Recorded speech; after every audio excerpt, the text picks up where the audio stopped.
Hello दोस्तों, कैसे हैं आप सब। उम्मीद करते हैं आप सब अच्छे होंगे।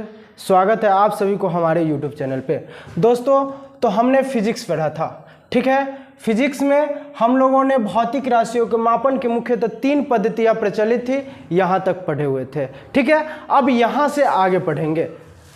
इससे पहले हम लोगों ने क्या करेंगे, पहले पीछे वाले का रिवीजन कर लेंगे। पीछे वाले को क्या करेंगे बाबू, रिवीजन करेंगे। तो पीछे हमने क्या पढ़ा था, तो पहले हमने पढ़ा था कि फिजिक्स कहते किसे है।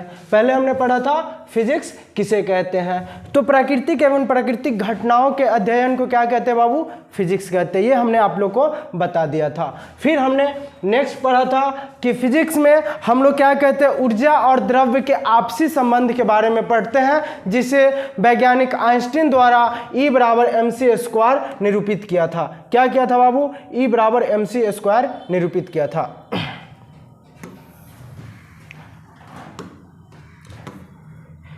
जिसे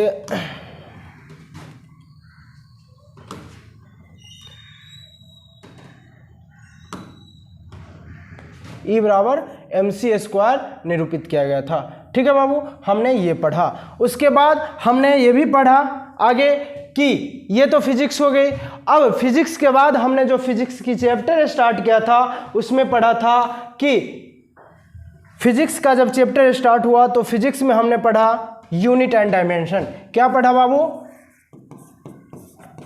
unit and dimension. Unit and dimension, इसमें हमने पढ़ा मात्रक किसे कहते हैं। तो मात्रक वैसी भौतिक राशि है जिसे व्यक्त करने के लिए एक मापन की आवश्यकता होती है, उसे क्या कहते हैं, भौतिक राशि कहते हैं। सॉरी, उसे क्या कहते हैं बाबू, मात्रक कहते हैं, मतलब यूनिट कहते हैं। क्या कहते हैं बाबू, यूनिट कहते हैं, ठीक है बाबू। हमने ये पढ़ा, ठीक। उसके बाद हमने कहा कि भौतिक राशि आई। भौतिक राशि की बात हुई तो भौतिक राशि उसे कहते हैं जिसे मापा या तौला जाता है।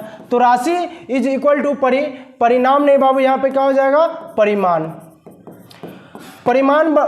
राशि बराबर परिमाण गुणे मात्रक। हमने आप लोगों को बताया था कि 5 kg चावल अगर लेते हैं, क्या बाबू, 5 kg चावल, 7 मीटर की दूरी और 7 सेकेंड का समय। 7 सेकेंड का समय हमने ये भी बताया था आप लोगों का बाबू कि ये 5 kg 7 मीटर, ये क्या है बाबू, हमारा ये हो गया परिमाण। क्या हो गया, परिमाण हो गया बाबू, मैग्नीट्यूड हो गया। क्या हो गया, मैग्नीट्यूड। ये सब हमने पिछले वीडियो में बताया था, बस ऐसे जानकारी के लिए बता देता हूँ, रिवीजन करवा देता हूँ। ये जो हो गया बाबू, ये हो गया मात्रक, जिसे क्या कहते हैं बाबू, यूनिट। क्या कहते हैं, यूनिट। और ये सभी जो हो गए बाबू, ये सभी जो हो गए, इसे क्या कहते हैं बाबू, तो इसे राशि कहते हैं। क्या कहते हैं, राशि कहते हैं। हम लोगों ने यहाँ तक ये पढ़े थे। फिर हमने आगे पढ़ा भौतिक राशि पदार्थ का वह गुण है जिसका मापन किया जा सकता है। अभी हमने पीछे बताया है, उनकी माप को संख्या द्वारा प्रदर्शित किया जा सकता है, ठीक है बाबू। पिछले वीडियो में ये भी हमने बताया।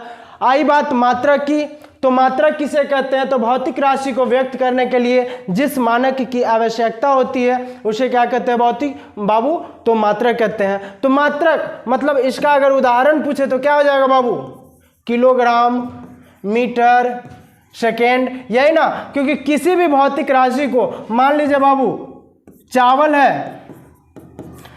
है तो क्या अगर आप बाजार जाते हैं तो किसी दुकानदार से कहते हैं कि भैया हमको ना 5 चावल दे दीजिए, पूछते हैं बाबू, नहीं ना। क्या कहते हैं, भैया हमको ना 5 kg चावल दे दीजिए। कितना बाबू, 5 kg। तो ये kg क्या है, इसका मात्रक है। हम वहाँ पे अपना मात्रक दर्शाते हैं कि भैया हमको 5 kg चावल दे दीजिए, ठीक है बाबू। हमने यहाँ तक ये पढ़ाई कर लिया था, ठीक। अब हम लोग को आगे पढ़ना है कि जो मात्रक है ये प्रचलित थी कि किसी भी भौतिक राशि को व्यक्त करने के लिए 2 राशियों की आवश्यकता होती है। ये भी हमने पढ़ा था पहले, संख्यात्मक मान जिसे न्यूमेरिकल वैल्यू कहते हैं, और मात्रक। जैसे कभी भी हम लोग जाते हैं तो संख्या बता करके ही कोई चीज़ खरीदते हैं। अगर मान लीजिए कपड़ा खरीदने जाते हैं, अगर कपड़ा शर्ट का खरीदना है तो क्या बताते हैं कि भैया हमको 2 कपड़ा काट के दे दीजिए। नहीं, क्या बताते भैया हमको 2 मीटर कपड़ा काट के दे दीजिए, बोलते हैं ना बाबू। क्या बोलते हैं कि भैया हमको 2 मीटर कपड़ा काट कर दे दीजिए, तो 2 मीटर जब हमने 2 बताया तो उसको क्या दिया, संख्यात्मक मान, न्यूमेरिकल वैल्यू, संख्यात्मक मान न्यूमेरिकल वैल्यू में दर्शाया।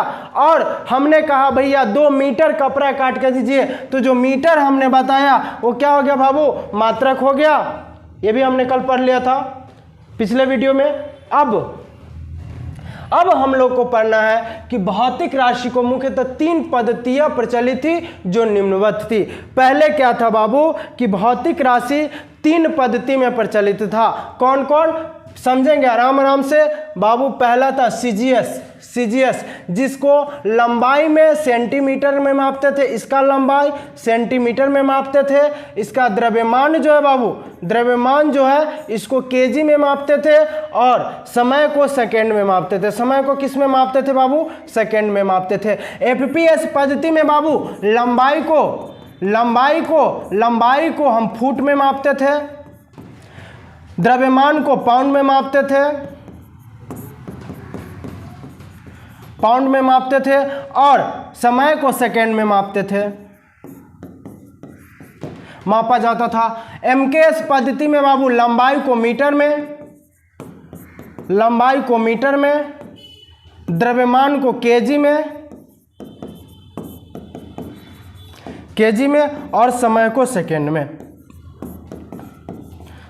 में मापा जाता था। बाबू क्या हुआ कि पहले क्या 3 पद्धतियां प्रचलित थी। कितनी पद्धतियां बाबू प्रचलित थी, तो पहले 3 पद्धतियां जो थी, जो हमारे पूरे विश्व में मापन की 3 पद्धतियां प्रचलित थी, जिसमें एक था सीजीएस, दूसरा एफपीएस और तीसरा एमकेएस।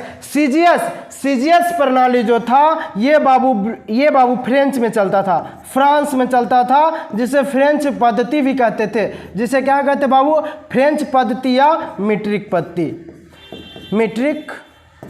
पद्धति।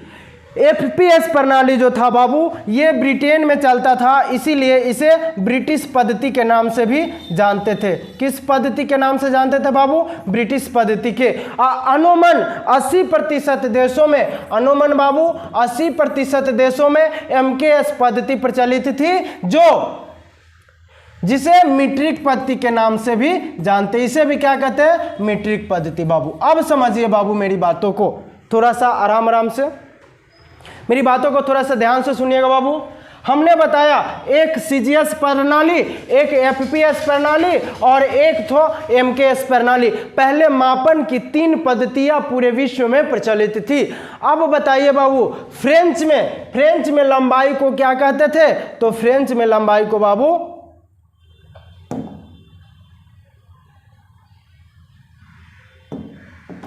फ्रांस में लंबाई को सेंटीमीटर में मापते थे, द्रव्यमान को केजी में मापते थे और समय को सेकंड में मापते थे। ब्रिटेन में लंबाई को फुट में मापते थे, द्रव्यमान को पाउंड में मापते थे और समय को सेकंड में मापते थे। अब हुई क्या बात कि सब लोग आपस में, अब मान लीजिए बाबू कोई आदमी इंडिया का यहां से गया ब्रिटेन गया। अब ब्रिटेन में मांग रहा है कि भैया हमको 1 केजी चावल दे दीजिए। कितना, 1 केजी चावल दे दीजिए, ठीक है। अब वहां के लोग को समझ में ना आ रहा है व्हाट केजी क्या है, समझ में नहीं आ रहा है। ब्रिटेन वासी इंडिया है तो वो बोले भैया हमको 1200 पाउंड, क्या बाबू 1200 पाउंड लगभग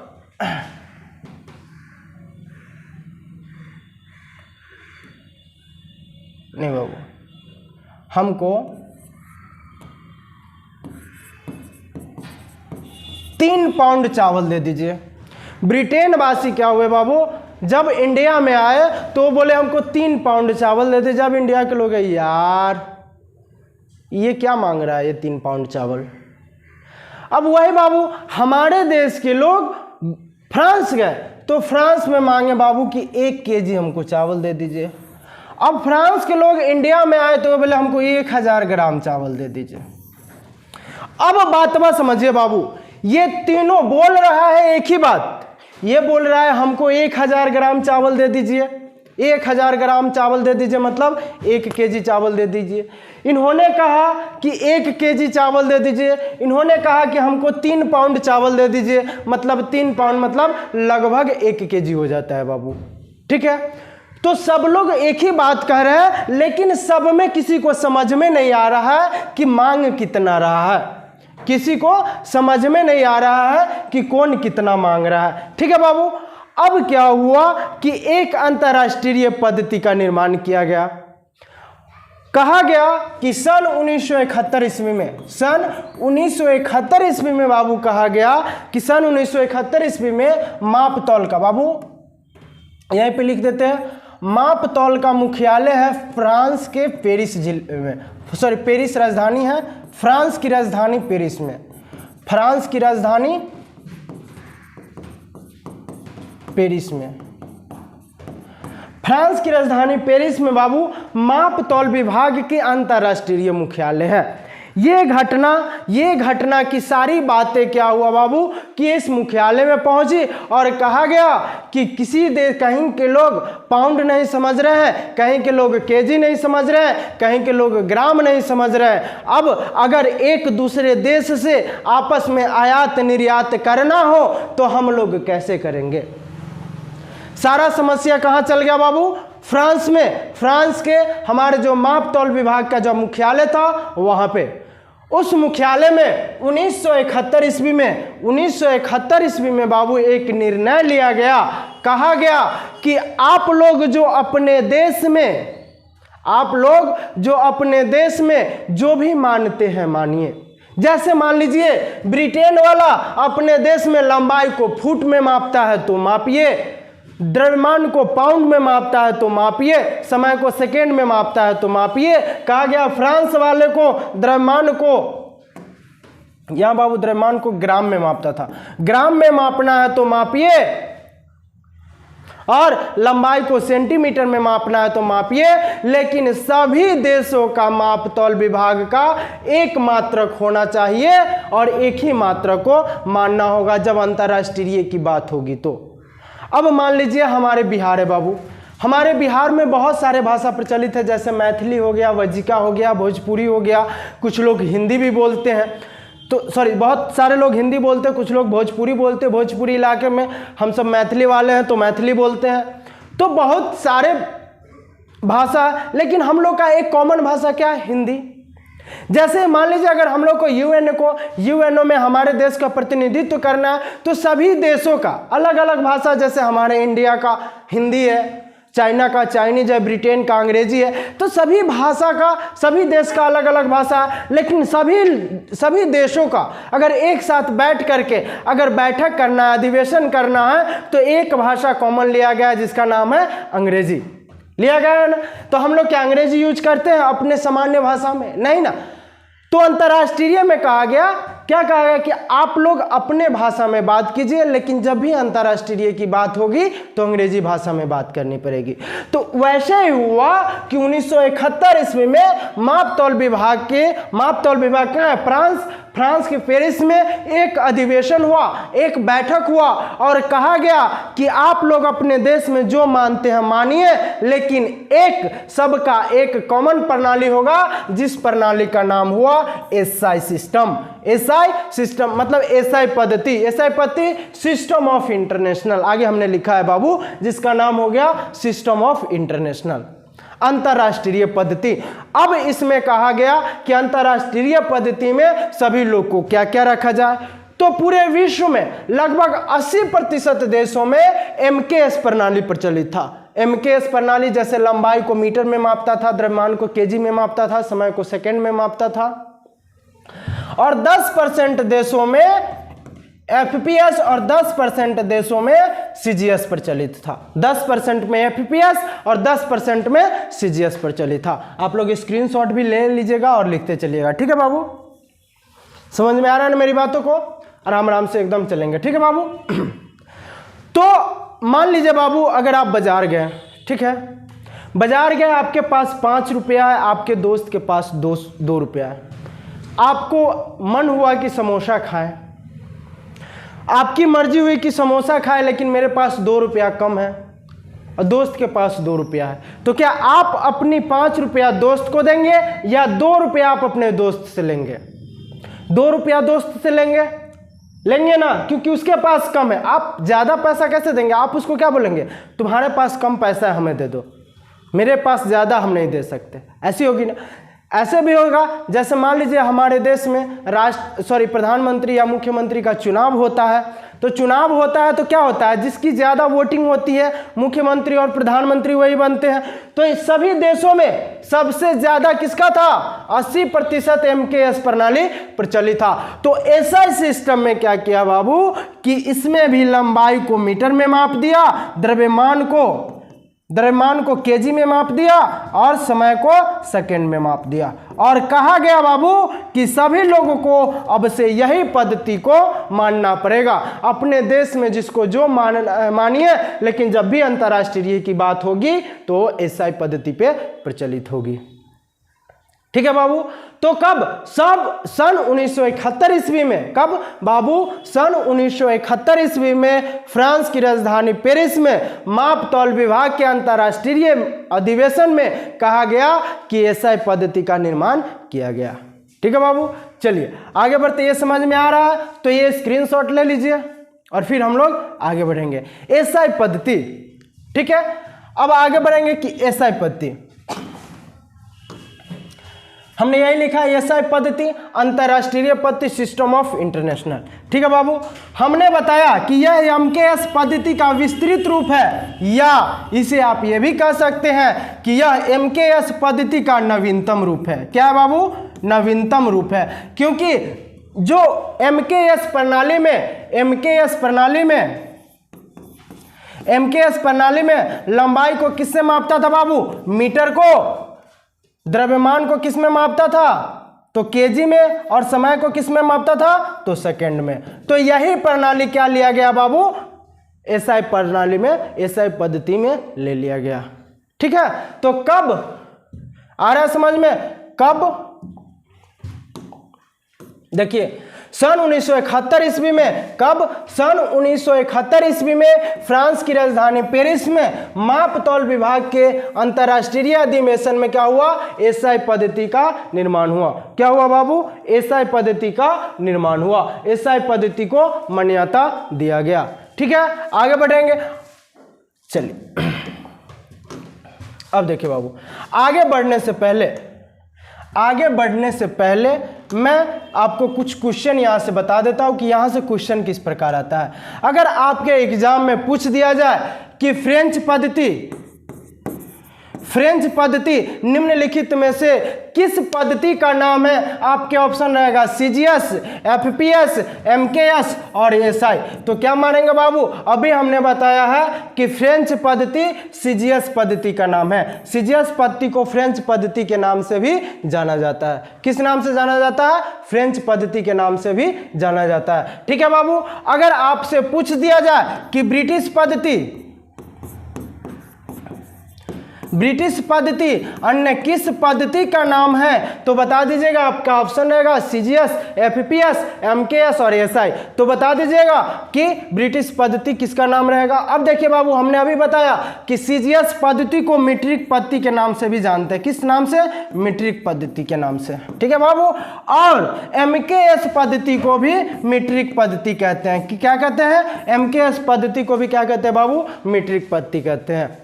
ठीक है। अगर आपके एग्जाम में पूछ दिया जाए कि निम्नलिखित में से मीट्रिक पद्धति किसे कहते हैं, ऑप्शन रहेगा CGS, FPS, MKS, SI एवं CGS तथा FPS, MKS। तो क्या मारिएगा, CGS और MKS। ठीक है बाबू। चलिए आगे बढ़ते हैं। अगर आपके एग्जाम में पूछ दिया जाए कि SI पद्धति किसका नवीनतम रूप है, SI पद्धति किस प्रणाली का नवीनतम रूप है, तो बता दीजिएगा ना बाबू, SI पद्धति MKS प्रणाली का नवीनतम रूप है। किसका नवीनतम रूप है, MKS प्रणाली का नवीनतम रूप है।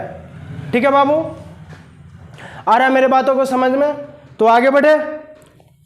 अब क्या हुआ बाबू, SI प्रणाली को 2 भागों में विभक्त कर दिया गया। कितने भागों में, 2 भागों में विभक्त कर दिया। अब यहां पे समझिए, एसआई पद्धति को 2 भागों में विभक्त कर दिया गया। कब? 1971 में। एक दे दिया मूल राशि और दूसरा दे दिया पूरक राशि। एक मूल राशि, दूसरा पूरक राशि। इसे कहते हैं बाबू बेसिक यूनिट और इसे कंप्लीमेंट्री यूनिट,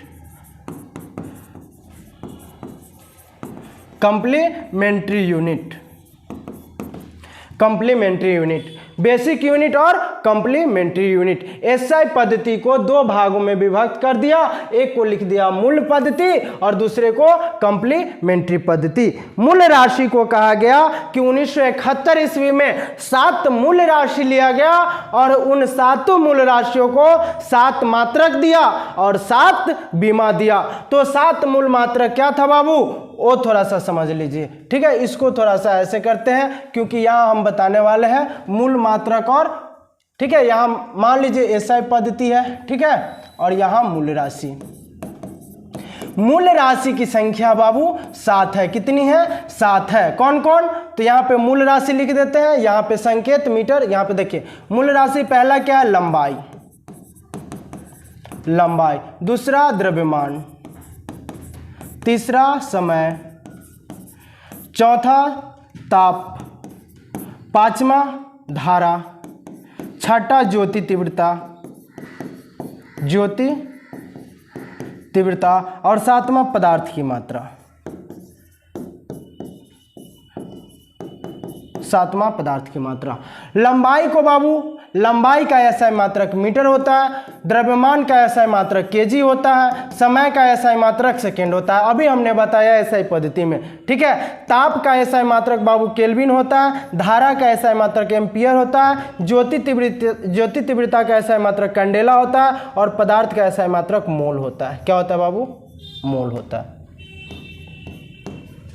अब इसे डिनोटेड किससे करते हैं? तो मीटर को एम से डिनोटेड करते हैं, केजी को केजी से डिनोटेड करते हैं, सेकेंड को एस से, केल्विन को के से, एम्पियर को ए से, कैंडेला को सीडी से और मोल को छोटा एन से, ठीक है बाबू। अब इसका कहेगा कि इसकी बीमा क्या है बाबू? इसकी बीमा क्या है? अब देखिए बाबू, लंबाई है तो लंबाई का अंग्रेजी क्या होता है बाबू? थोड़ा बताइए। लंबाई का अंग्रेजी लेंथ होता है। तो लेंथ का पहला अक्षर क्या आ जाएगा बाबू? एल होगा। तो इसकी बीमा क्या आ जाएगी? एल हो जाएगी। द्रव्यमान का इंग्लिश क्या होता है बाबू? मास होता है, मास। तो मास का पहला राइटिंग क्या है? एम है, तो इसका बीमा क्या हो जाएगा बाबू? एम हो जाएगा, ठीक है। समय का, टाइम, यही लिखते हैं ना, टाइम इज इक्वल टू समय। तो समय का क्या हो जाएगा बाबू? टी हो जाएगा। ताप का के रहेगा, एम्पियर का ए रहेगा, ज्योति तीव्रता का सी रहेगा और कैंडेला का बीमा नहीं होता है। एम्पियर का बाबू बीमा आई भी होता है, ठीक है। तो जब भी आपसे पूछे कि लंबाई का बीमा क्या होता है तो एल, द्रव्यमान का बीमा क्या होता है तो एम, समय के बीमा क्या होता है तो टी, ताप की बीमा क्या होता है तो के, धारा का बीमा ए या आई, ज्योति तीव्रता का बीमा क्या होता है बाबू? सी होता है, ठीक है मेरे बाबू। समझ में आ रहा है मेरी बातों को? अब देखिए यहाँ पे क्या होता है कि बीमा जब भी लिखते हैं बाबू तो इसको ऐसे बॉक्स में लिख देते हैं, ठीक है। और इस बॉक्स को पूरा नहीं घेरते, क्योंकि पूरा घेरेंगे ना तो इसको दम फूल जाएगा, मर जाएगा, सांसें नहीं ले पाएगा। सांस ले पाएगा? नहीं ना ले पाएगा। इसीलिए ऊपर नीचे करा ना खिड़कियाँ खोल देते हैं। खिड़की क्यों खोल देते हैं? ताकि सांस ले, ठीक है बाबू। सांस लेने के लिए क्या करते हैं? इसको खिड़की खोल देते हैं। तो बीमा लिखना है, लेकिन हमको जब भी हम बीमा पढ़ेंगे, जब भी हम क्या करेंगे बाबू? बीमा पढ़ेंगे तो यहां से लेकर के यहां तक हमको कुछ नहीं करना। क्या करना है?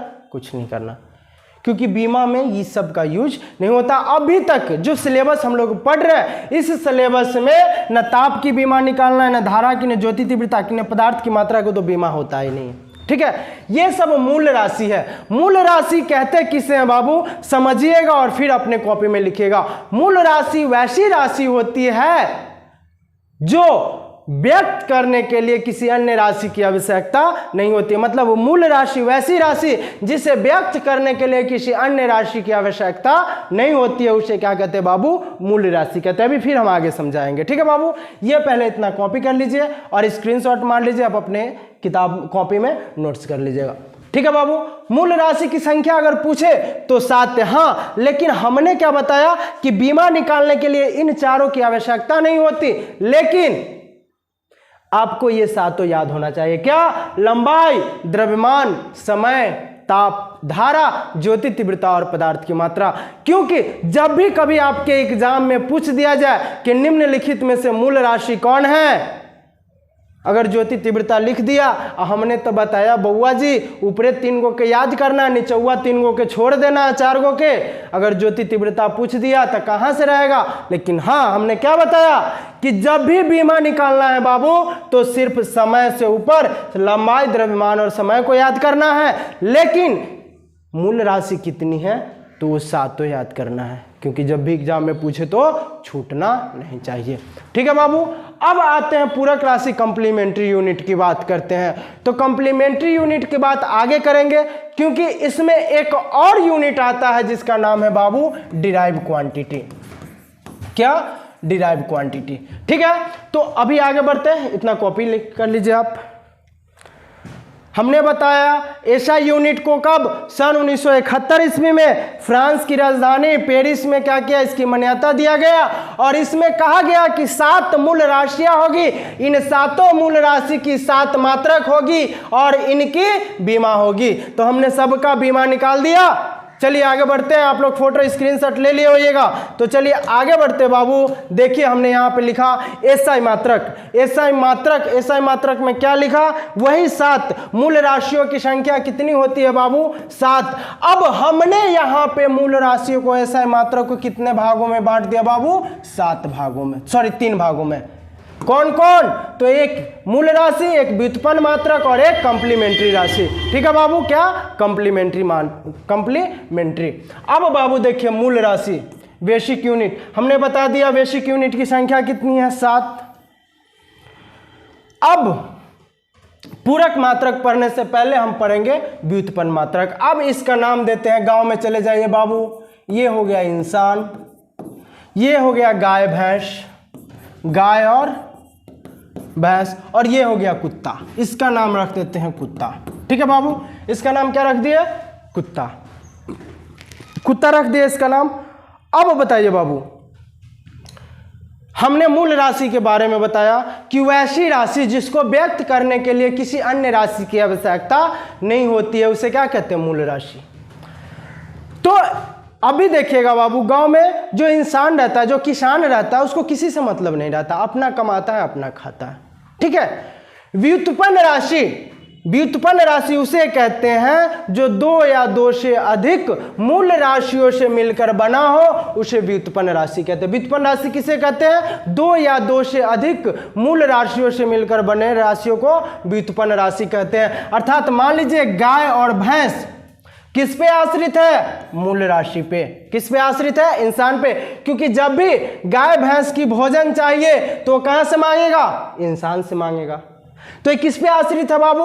मूल राशि पे आश्रित है। तो हमने क्या बताया कि वैसे भौतिक राशि जो 2 या 2 से अधिक मूल राशियों से मिलकर के बना हो, उसे क्या कहते हैं? व्युत्पन्न राशि, अर्थात डिराइव क्वांटिटी कहते हैं। क्या कहते हैं बाबू? डिराइव क्वांटिटी कहते हैं। जैसे उदाहरण ले लीजिए, चाल बराबर दूरी बटा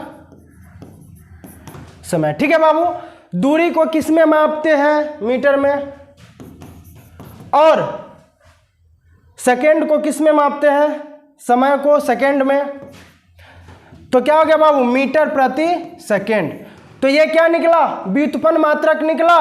तो ये व्युत्पन्न मात्रक है। चाल क्या है? व्युत्पन्न मात्रक, क्योंकि दो मूल राशि से मिलकर बना है, जिसे व्युत्पन्न मात्रक कहते हैं। आया समझ में? अब आया हमने कुत्ता। अब देखिए गांव की जो कुत्ता होता है ना बाबू, शहर का हमने नहीं बात किया, क्योंकि शहर का कुत्ता पालतू कुत्ता होता है। ठीक है, हमने गांव का कुत्ता का बात किया। ठीक, गांव में जो कुत्ता होता है बाबू, गांव में जो कुत्ता होता है उसको किसी से मतलब नहीं रहता है, न न गाय भैंस से न इंसान से। कहाँ से भोजन लाया उसको कोई मतलब नहीं, ऑटोमेटिक उसको भोजन मिल जाता है, खा लेता है, अपना मस्त मगन में रहता है, किसी से मतलब नहीं। ठीक है, तो वही ये पूरक राशि है जिसका नाम हमने दिया कुत्ता।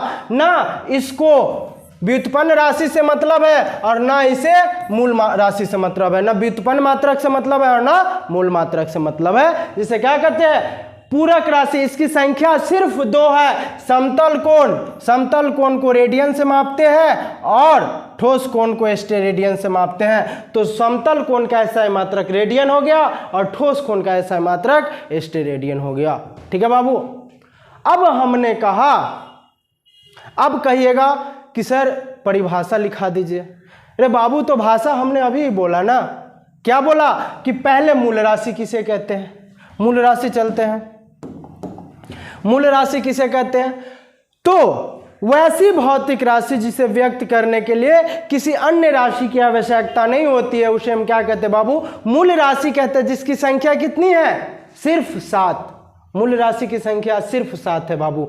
व्युत्पन्न राशि वैसी राशि जो 2 या 2 से अधिक मूल राशियों से मिलकर बना हो, उसे कहते हैं हम व्युत्पन्न राशि, जिसकी संख्या कितनी है, इन्फिनिटिव। क्योंकि व्युत्पन्न राशि का इसका अर्थ ही है उत्पन्न, मतलब दूसरों से उत्पन्न राशि को क्या कहते हैं बाबू, व्युत्पन्न राशि कहते हैं। नाम ही है इसका व्युत्पन्न, मतलब दूसरे से उत्पन्न राशि को क्या कहते हैं, व्युत्पन्न राशि कहते हैं। ठीक है, जिसकी संख्या इन्फिनिटिव है बाबू। बहुत सारे व्युत्पन्न राशि है फिजिक्स में, बहुत सारा, लेकिन हमको जो चाहिए बस हमको वही पढ़ना है। मेरे सिलेबस में जो है वही पढ़ना। इन्फिनिटिव है, कितना राशि, कितना व्युत्पन्न, 2 या 2 से अधिक मिलकर के कितनी राशि का निर्माण हो सकता है, तो उतना पढ़ने से मतलब जो हमारे सिलेबस में बस उतना पढ़ेंगे। ठीक है, और फिर हमने पढ़ा पूरक राशि किसे कहते हैं, तो वैसी राशि जिसको व्यक्त करने के लिए न ही व्युत्पन्न राशि की आवश्यकता होती है और न ही मूल राशि की आवश्यकता होती है, जिसे कहते हैं व्युत्पन्न राशि। इसकी संख्या सिर्फ 2 है। कौन कौन, सब समतल कोण, इसे कहेंगे plane angle, plane angle and solid angle. क्या कहेंगे बाबू, plane angle and solid angle, plane angle and solid angle. ठीक है मेरे बाबू, आ रहे मेरे बातों को समझ में। अब देखिए आपके, अब यहाँ अब पूछेगा सर ये तो इतना भकर भकर करके पढ़ा दिए हैं, तो कहा इनमें से क्वेश्चन आएगा कि ना। अरे बाबू जब पढ़ाए हैं तो क्वेश्चन कैसे नहीं आएगा, पढ़ाए हैं तो क्वेश्चन आएगा। और कहाँ से आएगा अभी बता रहे हैं। आपके एग्जाम में क्वेश्चन आएगा कि निम्नलिखित में से मूल राशियों की संख्या कितनी है। मूल राशियों की संख्या कितनी है, 7। आपके एग्जाम में आएगा ज्योति तीव्रता का SI मात्रक क्या है, तो अभी हमने पीछे बताया कैंडेला, पीछे बताया ना कैंडेला, थोड़ा सा पीछे कीजिए वीडियो को, आ जाएगा। ज्योति तीव्रता का SI मात्रक कैंडेला, पदार्थ की मात्रा का SI मात्रक मोल, ताप का SI मात्रक केल्विन। अगर पूछ दे कि निम्नलिखित में से मूल राशि कौन है, इसमें से एगो ऑप्शन दे देगा धारा और बाकी बात 3 गो ऑप्शन दे देगा, चाल, क्षेत्रफल, आयतन, वेग। तो आया ना समझ में, कहाँ से कैसे क्वेश्चन आएगा बाबू, आ रहे मेरे बातों को समझ में। अब देखिए बाबू, व्युत्पन्न राशि आपके एग्जाम में पूछ देगा, सॉरी व्युत्पन्न नहीं, पूरक राशि आपके एग्जाम में पूछ देगा कि पूरक राशि की संख्या कितनी है, 2। आपके एग्जाम में पूछेगा समतल कोण प्लेन एंगल का SI मात्रक क्या है, तो प्लेन एंगल का रेडियन और ठोस कोण का स्टेरेडियन। तो यहां से इस प्रकार से क्वेश्चन आता है। अब हम लोग क्या करेंगे बाबू, कुछ व्युत्पन्न मात्रक है, डिराइव यूनिट है, उसको हम लोग सॉल्व करेंगे, उसकी मात्रक निकालेंगे, उसकी बीमा निकालेंगे। अब यहां पे देखिए, यहां पे देखिए, पहले हमने तो निकाल दिया चाल बराबर दूरी बटा समय। चलिए अब बाबू यहां देखिए, लंबाई का SI मात्रक क्या होता है, मीटर, द्रव्यमान का SI मात्रक kg, समय का SI मात्रक सेकेंड, क्या सेकेंड। हमने क्या बताया, जब भी मात्रक और बीमा निकालना है तो बाकी इस 4 को क्या कर देना, गोली मार देना है, ठाए ठाए ठाए ठाए ठाए, AK-47 से धर धर धर धर धर धर, चारों को क्या करना है, गोली मार के हटा देना। ठीक है बाबू। अब हमने बताया कि लंबाई का बीमा क्या है, L, द्रव्यमान का बीमा क्या है, M। क्यों M है बाबू, क्योंकि लंबाई का इंग्लिश क्या होता है, लेंथ, और लेंथ का पहला अक्षर L। द्रव्यमान का इंग्लिश क्या होता है, मास, और मास का पहला अक्षर M। सेकेंड का समय का इंग्लिश क्या होता है? टाइम, और टाइम का पहला अक्षर सेकेंड, सॉरी टी, तो इसका बीमा क्या हो जाएगा? टी। अब कहेंगे सर चाल बराबर दूरी बटा समय मीटर प्रति सेकेंड, अब इसकी बीमा कैसे निकलेगी बाबू? तो यहाँ देखिए मीटर प्रति सेकेंड। अब मीटर को यहाँ देखिए बाबू, मीटर की बीमा क्या है? एल, और सेकेंड की बीमा क्या है? टी। सेकेंड की बीमा क्या है बाबू? टी। अब देखिए ऊपर क्या लगा हुआ? -1, तो लगा देंगे एल टी -1। अगर पूछ दे बाबू चाल की बीमा क्या है तो मार दीजिएगा एल टी -1। अगर आपके एग्जाम में M0 L1 T -1 रहेगा तो क्या ये सही नहीं होगा, क्योंकि यहाँ m का मान 0 है, m का मान 0 है, l का मान है l, तो M0 L1 T -1 अगर रहेगा तो ये भी सही है। ठीक है, तो जब भी आपको पूछे चाल की बीमा क्या है, तो अभी हम लोग 2-4 चाल की बीमा मात्रक, 2-4 व्युत्पन्न मात्रक की जो SI मात्रक होता है वो निकालेंगे और बीमा निकालेंगे। जब भी बीमा निकालने बैठेंगे बाबू तो ये तीन का SI मात्रक बीमा लिखेंगे। कैसे? तो चलिए आगे बढ़ते हैं। ठीक, आगे बढ़ेंगे।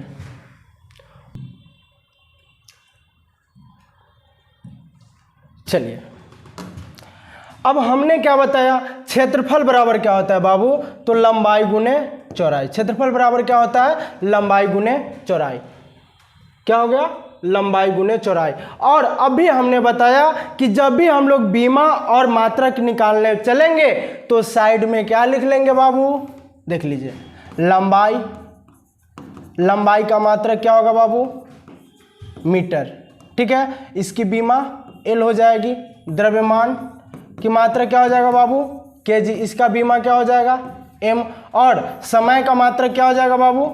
सेकेंड, तो इसकी बीमा क्या हो जाएगा? टी। अब हम निकालेंगे क्षेत्रफल की बीमा और मात्रक क्या होता है। तो क्षेत्रफल बराबर क्या होता है बाबू? लंबाई गुने चौड़ाई। अब देखेंगे कि लंबाई को किस में मापते हैं? तो लंबाई को मापते हैं मीटर में, तो लिख देंगे यहाँ पे मीटर। गुने चौड़ाई को किस में मापते हैं? तो चौड़ाई को भी तो मीटर में मापते हैं। लंबाई को मीटर में मापते हैं तो चौड़ाई को भी तो मीटर में मापते हैं, तो चौड़ाई को भी मीटर में लिख देंगे। अब मीटर क्या हो जाएगा बाबू? मीटर स्क्वायर हो गया। क्या हो गया? मीटर क्या हो जाएगा? मीटर स्क्वायर हो जाएगा। तो इसकी मात्रा क्या हो गया? अगर क्षेत्रफल का मात्रक पूछे तो क्षेत्रफल का मात्रक क्या हो गया? Metre square. तो हमने तो मात्रक निकाल लिया क्षेत्रफल का। अब कहेंगे सर मात्रक निकाल लिए तो थोड़ा बीमा भी निकाल दीजिए। तो बीमा देखिए बाबू, मीटर, तो मीटर का बीमा क्या है? एल दिए, एकरा घरवा में बंद कर दिए, दोनों साइड से खिड़कियावा खोल दिए, एल के ऊपर क्या लगाओ बाबू? एम के ऊपर स्क्वायर, तो दे देंगे L2। क्या हो गया? तो क्षेत्रफल की बीमा क्या हो जाएगा बाबू? L के पावर 2। इसको क्या लिख सकते हैं आप? अभी हमने बताया M0 L2 T0 लिख सकते हैं, क्योंकि यहाँ पे M का मान नहीं है, T का मान नहीं है। ठीक है, तो ये भी लिख देंगे। अगर एग्जाम में आया तो M0 L स्क्वायर T0 हो जाएगा। तो जब भी पूछे क्षेत्रफल का मात्रक आगे निकल जाएगा। तो अभी आप लोग निकालेंगे, ठीक है बाबू, अभी आप लोग निकालेंगे आयतन का मात्रक। चलिए निकालिए। तो अभी निकालेंगे आप लोग आयतन का मात्रक, और आयतन का मात्रक निकालेंगे और बीमा भी निकालेंगे। आयतन बराबर होता है बाबू लंबाई गुने चौड़ाई गुने ऊंचाई। चलिए फटाफट निकालिए और फटाफट अभी फिर बनाएंगे। चलिए आप लोग बना लीजिए, वीडियो को पॉज करके बनाइए, फिर हमसे सीखिए। देखिए बाबू, आयतन बराबर हमने क्या बताया? लंबाई गुने चौड़ाई गुने ऊंचाई, यही बताया ना। तो लंबाई को किस में मापते हैं? पहले हम लोग क्या निकालेंगे? मात्रक। कभी भी किसी चीज का अगर बीमा निकालने चलेंगे तो पहले क्या निकालेंगे? बीमा से पहले उसका क्या निकालेंगे? पहले मात्रक। और मात्रक निकल गया तो बीमा निकालने में कोई टाइम नहीं लगेगा, 2 सेकंड में बीमा निकल जाएगा। तो पहले मात्रक निकाल लेंगे। तो आयतन का मात्रक क्या होगा? तो लंबाई को किस में मापते हैं बाबू? मीटर में। चौड़ाई को किस में मापते हैं? मीटर में। ऊंचाई को किस में मापते हैं? मान लीजिए मेरी ऊंचाई है तो इसको किस में मापते हैं? मीटर में। तो क्या हो गया बाबू? मीटर गुने मीटर बराबर मीटर क्यूब, मीटर गुने मीटर बराबर मीटर क्यूब। अब क्या आ गया? क्या आ गया, आयतन के मात्रक निकल गया बाबू, आयतन का मात्रक निकल गया, क्या हो गया, मीटर क्यूब। जब मात्रक निकल गया तो बीमा निकलने में 2 सेकंड का भी टाइम नहीं लगेगा। एम का मात्रक क्या है, एल एम के पावर क्या है 3, और इसको क्या कर देंगे, घरवा में बंद कर देंगे, दोनों साइड से खिड़की हवा को खोल देंगे ताकि हवा हुआ है सांस ले। आया समझ में बाबू? जब आया समझ में तो अभी बना दीजिए, चाल बराबर बनाइए दूरी बटा समय, चाल बराबर दूरी बट्टा समय। चलिए वीडियो के पॉज कीजिए, मतलब रोक दीजिए और बनाइए, फिर हमसे सीखिएगा। अब देखिए बाबू, दूरी को किस में मापते हैं, दूरी को किस में मापते हैं, तो मीटर में, और सेकेंड को किस, समय को किस में मापते हैं, तो सब सेकेंड में। तो क्या हो जाए, एम बटा यस मीटर बटे सेकेंड, तो इसको क्या लिखते हैं, मीटर प्रति सेकेंड। चाल की एसआई मात्रा क्या हो जाएगा बाबू, मीटर प्रति सेकेंड। चाल की एसआई मात्रा क्या हो गया, मीटर प्रति सेकेंड। तो हमने क्या कहा, जब मात्रकवा निकाल लिए तो बीमा निकालने में चुटकियों नहीं लगेगा, मतलब समय भी नहीं लगेगा। तो अभी हमने मात्रक निकाला तो क्या बीमा निकल जाएगा, कैसे निकलेगा, तो देखो मीटर का बीमा क्या है एल, और समय का बीमा क्या है टी। यहाँ पे देखो बाबू टी है, टी, और समय को ऊपर क्या लगा हुआ है -1, मार दिए, दोनों साइड से गेटवा बंद करके खिड़की हवा को खोल दिए, बन गया, बीमा निकल गया ना, निकला कि नहीं बाबू। तो जब भी हम बीमा निकालने उतरेंगे, जब भी बीमा निकालने बैठेंगे, तो क्या पहले माइंड में क्या रहेगा कि पहले मात्रक निकालना है, तो मात्रक निकल जाएगा। और मात्रक और बीमा निकालने का सबसे अच्छा तरीका है कि आपको फॉर्मूला याद रहना चाहिए। बाबू देखिए, एक फॉर्मूला याद होने से 4 काम, मात्रक निकल गया, बीमा निकल गया, और न्यूमेरिकल भी बना लेंगे, ठीक है। तो एक फार्मूला याद होने से कितना काम हो गया, 3 काम हो गया। क्या आपके एग्जाम में बीमा पूछ देता है, ऐसे याद कीजिएगा, हाँ चाल का M0 L0 T-1 M0 L0 ऐसे याद कीजिएगा, नहीं ना, ऐसे जिंदगी भर याद करते रह जाएगा बाबू, तो यो नहीं याद होगा, फिर भी याद नहीं होगा। तो इसीलिए पहले फार्मूला याद कीजिए, और फार्मूला याद करने के बाद क्या करेंगे, मात्रक निकालेंगे, और जब मात्रक निकल जाएगा तो बीमा सेकेंडों में निकल जाएगा, ठीक है। तो आज क्या करते हैं, इतने ही रहने देते हैं, बाकी का मात्रक और बीमा कल निकालेंगे, ठीक है, कल निकालेंगे, नेक्स्ट वीडियो में निकालेंगे। आप लोग फिर से मन लगाकर पढ़िए, और ये पहली बार वीडियो देख रहे थे, एक वीडियो पीछे पड़ा हुआ है फिजिक्स का, उसमें देखिए। अभी हम लोग बाबू क्या पढ़ रहे हैं, यूनिट एंड डायमेंशन, ठीक है, यूनिट एंड डायमेंशन, जिससे कई बार एग्जाम में क्वेश्चन पूछे जाते हैं, और कई क्वेश्चन रेलवे तो घिना ही दिया है, मत पूछिए रेलवे की बात, इस चैप्टर से रेलवे तो इतना क्वेश्चन दिए हुआ है, तो प्रत्येक एग्जाम में क्वेश्चन आता ही है। तो बढ़िया से पढ़िए, मैं आपसे वादा करता हूं कि एक बार पूरे चैप्टर, क्योंकि मैं पूरा फाउंडेशन लेवल फिजिक्स पढ़ा रहा हूं, तो पूरा फाउंडेशन की फिजिक्स फाउंडेशन तरीका से पढ़ा रहा हूं, तो आप अच्छे से पढ़िए, एक भी क्वेश्चन नहीं आपका फिजिक्स का छूटेगा, ठीक है बाबू। तो आप यहां तक पढ़ लीजिए, मिलते हैं नेक्स्ट वीडियो में, तब तक के लिए जय हिंद।